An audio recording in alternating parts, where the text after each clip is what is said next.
Hello दोस्तों, स्वागत करता हूँ आपका मेरे यूट्यूब चैनल द नीव फाउंडेशन पर। तो आज हम पढ़ने वाले हैं विटामिन। ठीक है, तो आज का हमारा टॉपिक रहेगा विटामिन।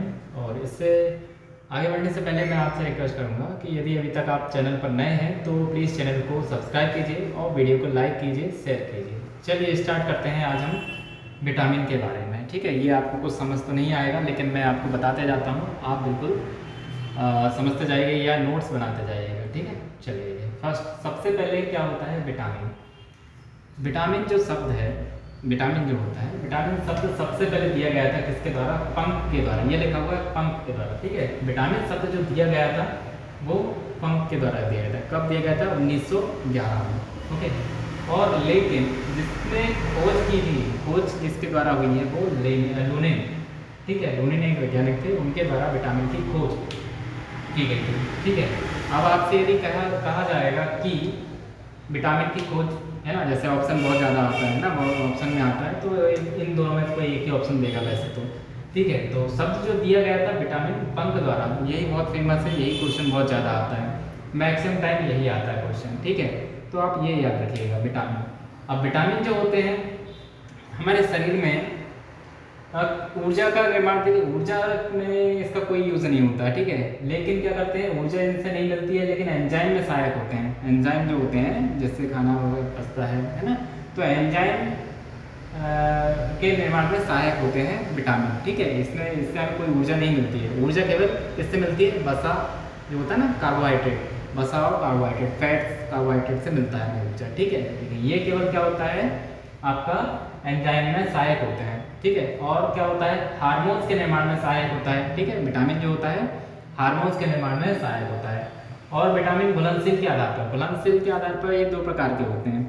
एक जो विटामिन पानी में घुल जाते हैं उसे कहते हैं विटामिन बी और सी, जो कि पानी में घुलनशील होते हैं। और वसा में घुलनशील जो होते हैं, मतलब पेट में जो घुलनशील होते हैं, वो KEDA। इसे हम शॉर्ट में याद करने के लिए एक कह सकते हैं कीड़ा। और आपको याद करने का एक मैं ट्रिक बता देता हूँ, यदि आप याद रख सकें तो एक ही याद रख लीजिए, कीड़ा। और कीड़ा जो होता है बसीय अम्लों में घुलनशील हो सकता है कीड़ा, पानी में तो ठीक है, पानी में थोड़ी ना घुलेगा। क्यों? क्योंकि जो आप कह सकते हैं जैसे कोई भी कीड़ा जो नॉर्मली होता है ना, ऑर्थोपोडा संघ के जो होते हैं, जैसे आप मान लीजिए चीटा हो गया, चींटी हो गई, उनका जो बाहरी खोल, उनका जो शरीर बना हुआ होता है ना, वो किसका बना हुआ होता है? पॉलीसैकेराइड। और पॉलीसैकेराइड जो होता है घुलनशील नहीं होता है पानी में, है ना। तो इस तरह से हम एक ट्रिक याद रख सकते हैं कि कीड़ा KEDA ये किस में घुलनशील होता है? वसा में घुलनशील होता है, लेकिन पानी में घुलनशील होता है बी और सी। ये याद रख लीजिएगा तो ऑटोमेटिकली ये याद हो ही जाएगा, कीड़ा से याद इसको रखिएगा। और बी और सी पानी में घुलनशील होता है। चलिए नेक्स्ट, अब क्या होता है विटामिन जो होता है रॉड सेल और कॉन सेल की आवश्यकता है। रॉड सेल क्या होते हैं, कॉन सेल क्या होते हैं? हमारे आंखों में जो होता है लैक्रिमल ग्लैंड होता है आंखों में, बहुत इंपॉर्टेंट क्वेश्चन है, हमेशा आता रहता है। ठीक है, तो रॉड सेल और कॉन सेल, इन्हीं हम जब आँख के बारे में पढ़ेंगे, ठीक है, किससे जैसे जैसे आँखों में सूजन आ जाती है ना, कुछ धूल वगैरह चली जाती है तो किसके द्वारा होती है ना, तो आंसू निकलना, है ना, आंसू आना किससे बनता है? ये लैक्रिमल जो ग्लैंड होती है उसके द्वारा ये स्रावित होता है। ठीक है, तो फिलहाल इतना याद रखेंगे, विटामिन जो होता है रॉड सेल और कॉन सेल के लिए बहुत आवश्यक होता है। जो आंखों में रॉड सेल होती है और कॉन सेल होती है ना, जिसके द्वारा हमें कलरफुल ये दिखता है। ठीक है, सभी चीज़ कलरफुल दिखता है ना, तो वो होता है। ठीक है, रॉड और कॉन ये दोनों सेल के लिए विटामिन आवश्यक होता है। ठीक है, चलिए विटामिन का संश्लेषण। अब विटामिन का जो संश्लेषण होता है वो टेडियस रेक्सटीन से होता है। ठीक है, टेडियस रेक्सटीन, ये याद रखिएगा, बहुत ही इंपॉर्टेंट वन लाइनर एक तरह से मैं समझा रहा हूँ। बस इनको मैं ऐसे क्वेश्चन याद करा देता हूँ ताकि कहीं से भी क्वेश्चन आ जाए विटामिन से रिलेटेड तो आप छोड़ के ना आए, है ना। ये बहुत ही इंपॉर्टेंट वन लाइनर को ही मैं ब्रीफली आपको समझा रहा हूँ, है ना। चलिए, अब विटामिन के अध्ययन को क्या बोला जाएगा? विटामिन के अध्ययन को बोला जाता है विटामिनोलॉजी। क्या कहा जाता है? विटामिनोलॉजी। ठीक है, विटामिनोलॉजी कहा जाता है। और अधिक विटामिन हम लेने से क्या होता है? हाइपर विटामिनोलोसिस, है ना, तो ये होता है। और विटामिन कम लेने से क्या होता है? एविटर विटामिनोसिस, ये रोग हो जाता है। ठीक है, और विटामिन ए क्या होता है? नेत्र, हड्डी, त्वचा को मजबूती प्रदान करता है। ठीक है, विटामिन ए जो होता है नेत्र, आँखें, हड्डी और त्वचा को मजबूती देता है। चलिए देखिए, ये हमने पहले डिस्कस कर चुके हैं, ठीक है। शब्द किसने दिया है? विटामिन पंक ने दिया हुआ है, खोज लूनिन के द्वारा हुई है। अब हम देखते हैं विटामिन डी के बारे में, थोड़ा सा विटामिन डी के बारे में देख लेते हैं, फिर विटामिन सी के बारे में देख लेंगे, ताकि इंपॉर्टेंट जो है वो मैं बता रहा हूँ आपको, है ना। बाकी पूरा कवर ही हो रहा है, ठीक है। विटामिन डी, इसको क्या बोला जाता है? एस्टेरॉयड विटामिन भी कहा जाता है, एस्टेरॉयड विटामिन भी कहा जाता है इसको, ठीक है। और कैल्सीफेरॉल भी, इसका नाम, दूसरा नाम जो होता है कैल्सीफेरॉल, ठीक है, इसे कैल्सीफेरॉल भी कहा जाता है, ठीक है। और डब्ल्यूबीसी को मजबूती प्रदान करता है, कौन सा विटामिन करता है? Vitamin D. विटामिन डी जो होता है डब्ल्यूबीसी, है ना, वाइट ब्लड सेल्स जो होती हैं, आरबीसी रेड ब्लड सेल्स और डब्ल्यूबीसी ना वाइट ब्लड सेल्स ये होती हैं, तो डब्ल्यूबीसी को मजबूती प्रदान करता है कौन सा? विटामिन डी करता है, ठीक है। और कैल्शियम बनाता है, क्या बनाता है? कैल्शियम बनाता है, Ca, ठीक है, ये है कैल्शियम बनाता है, ओके। और कमी के कारण क्या होता है? इसकी कमी के कारण क्या होता है? रिकेट्स होता है, जो कि बच्चों में होता है। बच्चों में विटामिन डी की कमी से होने वाला रोग होता है बच्चों में रिकेट्स, और वयस्कों में होता है ऑस्टोमलेशिया, ठीक है, ऑस्टोमलेशिया, ये याद रखिएगा, ठीक है। बच्चों में होने वाला विटामिन डी की कमी से रोग होता है रिकेट्स, और वयस्कों में होता है ऑस्टोमलेशिया, ठीक है, ये याद रखिएगा। और विटामिन सी, अब हम आते हैं विटामिन सी। विटामिन सी जो होता है आंतों से कैल्शियम फास्फोरस को एब्जॉर्ब करता है, क्या करता है? विटामिन सी आंतों से कैल्शियम और फास्फोरस को एब्जॉर्ब करता है। जब सूर्य प्रकाश हमारी त्वचा पर जब सूर्य का प्रकाश हमारी त्वचा पर पड़ता है तो ये 7D हाइड्रो कोलेस्ट्रॉल में कन्वर्ट हो जाता है, ठीक है। सॉरी, ये विटामिन डी है, ओके। आंतों से कैल्शियम फास्फोरस को एब्जॉर्ब करता है, ठीक है। जब सूर्य का प्रकाश हमारी त्वचा पर पड़ता है तो ये 7D हाइड्रो कोलेस्ट्रॉल में कन्वर्ट हो जाता है, ओके। अब हम आते हैं विटामिन सी पर। विटामिन सी में क्या होता है? विटामिन सी सबसे पहले तो इसका नाम होता है एस्कॉर्बिक एसिड, और इसका जो सिस्टमेटिक ये है सिस्टमेटिक एस्कॉर्बिक एसिड, इसका नाम नाम होता है, ठीक है। और एक और इसका एग्जांपल हो जाता है कुछ इस तरह से, ये इसका एग्जांपल होता है C6H12O6, ठीक है, ये इसका एग्जांपल हो जाता है। ये किस रेशियो में होता है? 1:2:1, 1:1:2:1 इस फॉर्म में होता है, ये है ना, करके देखेंगे भैया जाएगा। चलिए, अब क्या होता है? ये जो विटामिन होता है, विटामिन सी जो होता है, वायरस से लड़ने वाला होता है, ठीक है। वायरस से लड़ने वाला कौन सा विटामिन होता है? विटामिन सी होता है, ओके। और इसमें जैसे सर्दी, है ना, सर्दी जुकाम वगैरह होता है, वो लड़ने के लिए, वायरस से लड़ने के लिए विटामिन सी ही काम में आता है। और ये विटामिन जो होता है, ये विटामिन जो है हड्डियों के लिए, हड्डियों को जोड़ने वाला होता है। ये विटामिन कौन सा होता है? हड्डियों को जोड़ने वाला विटामिन होता है, कौन सा? विटामिन सी, ठीक है। और सबसे पहले ज्ञात, सबसे पहले खोजा गया जो विटामिन था वो भी विटामिन सी ही था। सबसे पहले खोजा गया विटामिन जो था विटामिन सी था। और जो गर्म करने पर जो नष्ट हो जाता है वो हो जाता है, गर्म करने पर नष्ट हो जाता है, कौन सा? Vitamin C, okay. इसके बारे में ही हम पढ़ रहे हैं, गर्म करने पर नष्ट हो जाता है विटामिन सी, ओके।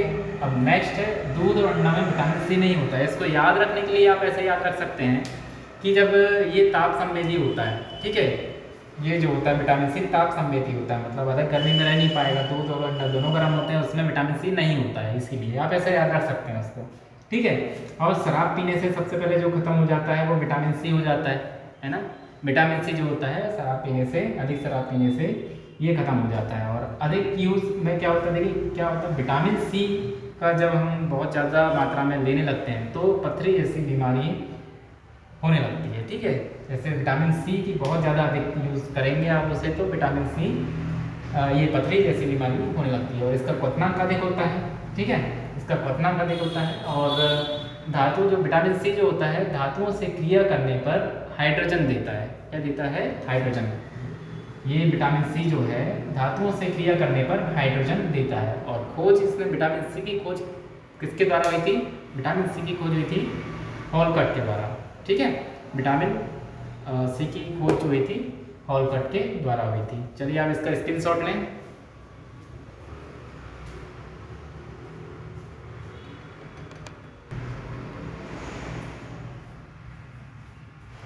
चलिए तो हम आगे बढ़ते हैं और अब हम पढ़ेंगे इसमें विटामिन बी समूह के बारे में, बी ग्रुप के बारे में। ठीक है, विटामिन ए, विटामिन सी और विटामिन डी, ये हम तीनों कर चुके हैं।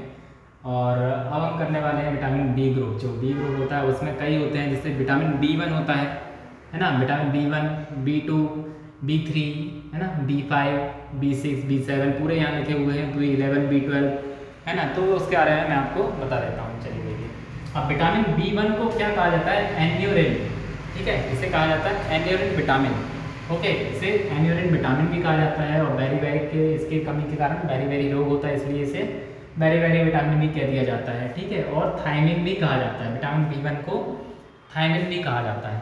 ओके, और विटामिन बी समूह की अधिक मात्रा होने पर, विटामिन जो बी ग्रुप होता है, मतलब ये यहाँ से लेके ये पूरा यहाँ तक, बी साइनोकोबाल्मिन तक समूह की अधिक होने पर ये यूरिन के द्वारा बाहर आता है। ठीक है, विटामिन बी जो होता है, यदि इसकी अधिक मात्रा हो जाती है तो यूरिन के द्वारा ये बाहर आ जाता है। और बच्चों में इसकी कमी से, जो बच्चे हो तो उनकी बच्चों में इसकी कमी से उल्टी, पेट दर्द, है ना, मस्तिष्क का कमजोर होना, ये इस तरह से इस कमी से होने वाले रोग होते हैं विटामिन बी1 की, थायमिन की। ठीक है, और क्या होता है, देखिए हृदय कमजोर होना। ठीक है, थायमिन जरूरी है, इसकी कमी से हार्ट अटैक आ जाता है। ठीक है, थायमिन इसलिए जरूरी होता है क्योंकि इसकी कमी से होने वाले रोग कुछ इस प्रकार हैं। हार्ट अटैक आ जाता है। ठीक है, इसके कारण फेफड़ों में जो झिल्ली होती है उसमें फ्यूरिल, पांडु रोग होता है। ठीक है, उसके कारण पांडु रोग होता है, याद रखिएगा, थायमिन के कारण। और चावल में चावल किए हुए, जो पॉलिश किए हुए चावल होते हैं वो, और उसको अधिक पीसने से विटामिन बी1 खत्म हो जाता है, नष्ट हो जाता है। ठीक है, इसलिए जो है इनको अधिक, जैसे इसको पीस देते हैं, अधिक चावल को अधिक पीस देते हैं तो बी1 खत्म हो जाता है, बी1 की कमी हो जाती है। अब आते हैं, हम बात करते हैं विटामिन बी12 के बारे में। विटामिन बी12 में क्या होता है, इसको बोला जाता है आरबीसी का निर्माण। सबसे पहले तो इसको साइनोकोबाल्मिन कहा जाता है, इसका नाम ये लिखा हुआ है विटामिन बी12, है ना। और आरबीसी का निर्माण जो होता है विटामिन बी12 के द्वारा। ठीक है, और बुढ़ापे को दूर करना ये विटामिन बी12 के द्वारा ही होता है। ठीक है, अल्जाइमर, याददाश्त कम होना या हार्ट अटैक, नर्वस सिस्टम को प्रभावित करना, ब्रेन डैमेज। ठीक है, तो ये इस तरह की बीमारियों का जो होता है वो प्रभावित करता है विटामिन बी12 की कमी के कारण। ठीक है, इस तरह के जो पूरे जो रोग लिखे हुए हैं। ठीक है, और विटामिन बी12 में जो होता है कोबाल्ट पाया जाता है, याद रखिएगा, विटामिन बी12 में क्या पाया जाता है? कोबाल्ट। कई बार क्वेश्चन आ चुका है। ठीक है, कई बार आ चुका है। बी12 जो होता है साइनोकोबाल्मिन में, मतलब ये कोबाल्ट उपस्थित होता है। ठीक है, अब हम बात कर लेते हैं इनके नामों की। ठीक है, जैसे कि विटामिन सी के बारे में हम, एस्कॉर्बिक एसिड होता है, हम पहले ही बात कर चुके हैं। और विटामिन डी कैल्सीफेरॉल। तो बाकी के जो बचे हुए हैं उनके बारे में थोड़ा सा डिस्कस करते हैं। विटामिन ए को कहा जाता है रेटिनॉल। विटामिन ए जो होता है रेटिनॉल कहा जाता है। विटामिन बी1, इनको याद रखिएगा, बहुत ही इंपॉर्टेंट, कहीं से भी कोई भी आ सकता है। बी1 जैसे कि डिस्कस किया हमने, थायमिन होता है। Okay, बी2 riboflavin, B3 niacin. ठीक है, B3 niacin, B5 pantothenic, already 5 को पेंटल इसको कहा जाता है ना, पेंटाथोनिक, इससे याद रख सकते हैं, पेंटाथोनिक एसिड। और बी6 होता है पायरोडॉक्सिन, बी6 जो होता है पायरोडॉक्सिन। बी7 होता है बायोटीन। ठीक है, बी7 जो होता है बायोटीन होता है। ठीक है, और बी11, विटामिन बी11 होता है फॉलिक एसिड होता है। बी12 होता है साइनोकोबाल्मिन, अभी हमने जो देखा है यहाँ पर। ठीक है, विटामिन ई जो होता है टोकोफेरॉल होता है, और इसको हम ब्यूटी विटामिन भी कहते हैं। ठीक है, क्योंकि ये चेहरे की झुर्रियों को खत्म करता है, ब्यूटी विटामिन, इसको बोलते हैं विटामिन ई। ठीक है, और ये होता है रिप्रोडक्शन विटामिन भी कहते हैं, क्योंकि ये होता है इसकी कमी से होने वाला, इसकी कमी से जो होता है जनन क्रियाओं में होता है, इसकी कमी से, ठीक है, वो रोग हो जाते हैं। तो रिप्रोडक्शन विटामिन ई से कहते हैं। ओके, और विटामिन के, फिलोक्विनोन। ठीक है, इसे स्टोर नहीं किया जा सकता। विटामिन के जो रक्त में थक्का जमने में सहायक होता है वो विटामिन के ही होता है। ठीक है, जैसे अगर कहीं चोट लग जाती है, घाव लग जाता है, और वहाँ से यदि ब्लड निकलता है तो वो कुछ देर यदि कंटिन्यूसली निकलते रहा तो वहाँ पर उनकी कमी आ जाएगी, है ना। तो वहाँ पर जो